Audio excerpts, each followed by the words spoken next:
Fala pessoal ligado no Arquibancada Tricolor, sejam muito bem-vindos a mais um Boletim da Base. Todo sábado eu, Gabriel Furman, estou aqui no canal do Arquibancada para te contar tudo o que aconteceu em Cotia. Então vem comigo para a gente recapitular a semana do CFA Laudo Natel. Vamos começar pelo Sub-20 que não teve uma semana boa, foram 2 derrotas. No final de semana, pelo Paulistão da categoria, perdeu para o Tanabe por 2-0 e na quinta-feira foi derrotado pelo Flamengo no Brasileirão Sub-20 por 2-1. Lembrando que são dois times diferentes que jogam essas duas competições. No Brasileirão, o Alan Barcelos comanda a equipe e no Paulistão, o treinador é o André Melo. E aí no Paulistão, os jogadores mais jovens, que têm menos espaço, é que estão jogando pelo São Paulo, enquanto no Brasileirão seria, por assim dizer, um time A no Brasileirão e o time B no Paulistão. E a gente teve até alguns jogadores importantes jogando o Paulistão, o caso do Mike, o Igão também jogou, e teve uma situação que até me chamou a atenção, que foi o Guilherme Batista, mais uma vez, o Fumaça, jogando avançado, quase como um meio atacante, um ponta, ele que quase sempre foi volante nas categorias de base do São Paulo, jogou um pouquinho mais avançado, uma mudança aí no posicionamento do Fumaça, num jogo em que o São Paulo acabou não indo muito bem contra o Tanabe e foi derrotado por 2-0. O São Paulo Sub-20 tem agora uma sequência de 3 derrotas e volta a campo no domingo pelo Paulistão para enfrentar o Oeste e tentar quebrar essa má fase no Brasileirão, jogo no dia 21 contra o Red Bull Bragantino no CPD de Atibaia. E agora a gente fala do Sub-17. O São Paulo estreou no Brasileirão da categoria com um empate em 2-2 contra o América Mineiro, um gol do Calci e um gol do Ângelo. O Ângelo mais uma vez mostrando que tem muita qualidade, completando essa jogada na segunda trave. Fez isso na seleção brasileira e faz isso pelo São Paulo. Já no Paulistão da categoria, o São Paulo venceu por 2-1 o Clube Vital e olha só, gol do Calci mais uma vez e com assistência do Ângelo, os dois mostrando aí um bom entrosamento. O Calci com 4 gols em 10 jogos é o vice-artilheiro da equipe nessa temporada. E olha, a gente tem aí um time sub-17 bem interessante que volta a campo para enfrentar o Oeste no Paulistão neste sábado e pelo Brasileirão tem jogo contra o Atlético Mineiro. E agora a gente fala do Sub-15 do São Paulo que goleou o Clube Vital por 5-1. 2 gols do Benjamin, centroavante bastante técnico, que está se impondo técnica e fisicamente na categoria. 2 gols do lateral Júlio e um gol do Lucas Miranda. Sim, filho do icônico Miranda, do ex-zagueiro Miranda. O irmão mais velho dele, o João, já tinha jogado na base do São Paulo, inclusive jogou no Sub-20. E agora o Lucas, o irmão mais novo, o filho mais novo do Miranda, está jogando pelo Sub-15 do São Paulo e tendo um bom destaque. O Sub-15 volta a campo para manter a sua invencibilidade no Paulistão da categoria neste final de semana também contra o Oeste, espelhando o jogo do Sub-17 no sábado e no domingo, como eu já falei, o Sub-20 também enfrenta o Oeste. Agora eu vou dar um salto e a gente vai falar de um Made in Cotia que não está mais no São Paulo, o Neverton, do Shakhtar Donetsk, porque ele voltou a ser titular, ele não era titular desde dezembro, inclusive quando marcou o seu último gol pela equipe ucraniana, mas voltou a ser titular no início de maio e correspondeu com 2 gols, um deles um golaço pela Liga Ucraniana, e ele ainda tem só 20 anos de idade, tem muita coisa pela frente, e se ele atingir o seu teto, atingir o seu potencial, ainda vai render muitos frutos para o São Paulo, principalmente na parte financeira. Tem potencial, quando entra está correspondendo, ainda não está no ritmo que se esperava dele, mas como eu falei, tem apenas 20 anos e muita coisa pela frente. E por que eu dei esse salto? Porque agora a gente vai falar do Sub-13 e do Sub-11, e essas categorias se relacionam diretamente com uma estreia que aconteceu no time principal do São Paulo na noite de quarta-feira pela Libertadores.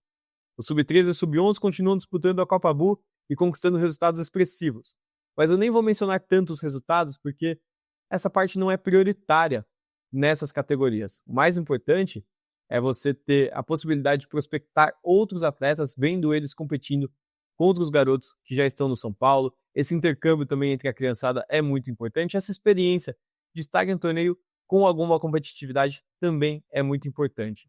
O Waylon Tong está se destacando no Sub-13 do São Paulo, é normal aparecer um pouco mais, afinal de contas já viralizou nas redes sociais, é norte-americano, é estrangeiro, já passou em teste pelo Palmeiras, então acaba chamando um pouco mais de atenção e está jogando bem pelo Sub-13 do São Paulo.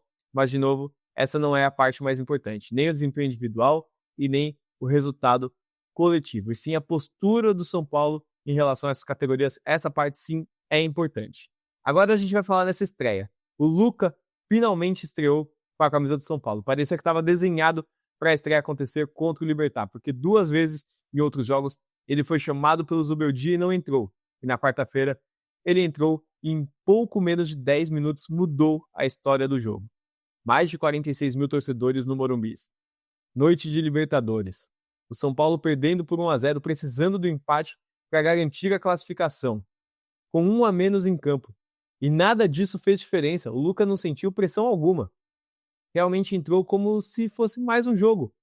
E mesmo depois de tomar 2 trancos dos adversários que empurraram ele, tentando intimidar, ele continuou partindo para cima. E partindo para cima, marcou o gol de empate que classificou o São Paulo, gol importantíssimo para o tricolor, na melhor característica do Luca, a individualidade. Ele sempre foi muito bom quebrando as linhas adversárias, é um jogador de drible fácil, não é tão goleador, mas sempre teve o drible fácil, a bola muito colada no pé, e com isso ele fez a diferença contra o Libertad em um jogo de Libertadores, e agora é o jogador mais jovem da história a marcar um gol com a camisa do São Paulo em um jogo de Libertadores. E por que isso se relaciona tanto com o Sub-13 e com o Sub-11? O São Paulo sempre teve muita dificuldade em lidar com essas categorias menores. Até a geração de jogadores nascidos em 2004, a maior parte, ou praticamente todos os jogadores que o São Paulo trabalhava nessa faixa etária, ficavam em equipes parceiras na região metropolitana de São Paulo ou até em outros estados. Na 2004 esse trabalho começou um pouco mais forte, mas poucos jogadores fizeram a trajetória completa, do Sub-11 até o Sub-20. Na geração 2004, eu acho que só o Caio Mateus e o Negrutti. Na 2005 foram mais jogadores que conseguiram fazer esse caminho. O Mike, o Alves, o Yuri Kevin e o Enzo Boer, que já não estão mais no São Paulo. Na 2006, só o Guilherme Fumaça e o Felipe Oliveira. Mas na 2007, a história foi completamente diferente. Primeiro porque o time foi campeão paulista Sub-11, finalmente se equiparando com os rivais que já tinham trabalhos bem mais sólidos em relação a essas categorias. E segundo porque pelo menos uns 7 jogadores conseguiram fazer a jornada completa do Sub-11 até o Sub-20, entre eles o Luca, mas também teve o Igão, o Velber, vários jogadores, o Takada também conseguiu fazer essa jornada completa, são vários jogadores. Se você juntar todos os jogadores da 2004, 2005 e 2006, não dá o tanto de jogadores somente da 2007 que conseguiu fazer essa trajetória completa do Sub-11 até o Sub-20 do São Paulo e no caso do Luca e do Igão, até o profissional do tricolor, com inclusive gol do Luca. Por isso esse gol do Luca é um marco, é o primeiro gol de um jogador que fez a trajetória completa do Sub-11 até o Sub-20 dessa geração 2007. Óbvio que a gente teve o gol do Caio Mateus, que também fez essa trajetória completa na base do São Paulo, mas na geração 2004. Então isso é um marco dessa postura, dessa mudança que o São Paulo teve em relação às categorias menores. E a gente teve algumas oscilações em relação a esse trabalho, principalmente na troca de gestões que aconteceu em Cotia, mas hoje o que a gente vê é uma postura muito agressiva do São Paulo com essas categorias abaixo dos 14 anos de idade. É uma postura bem diferente e que está recrutando muitos jogadores, está apostando nessas competições. Já foi assim no trabalho do Andriatti, segue sendo com o Menta coordenando as categorias menores e a captação do Luan Carídio. Como eu disse, é bem agressiva essa postura. E se o São Paulo mantiver essa postura e a visão que vem passando sobre os jogadores abaixo dos 14 anos de idade, a tendência é que a gente veja muito mais jogadores fazendo o caminho completo do Sub-11 até o principal, e isso, obviamente, vai ser benéfico para todo mundo no São Paulo.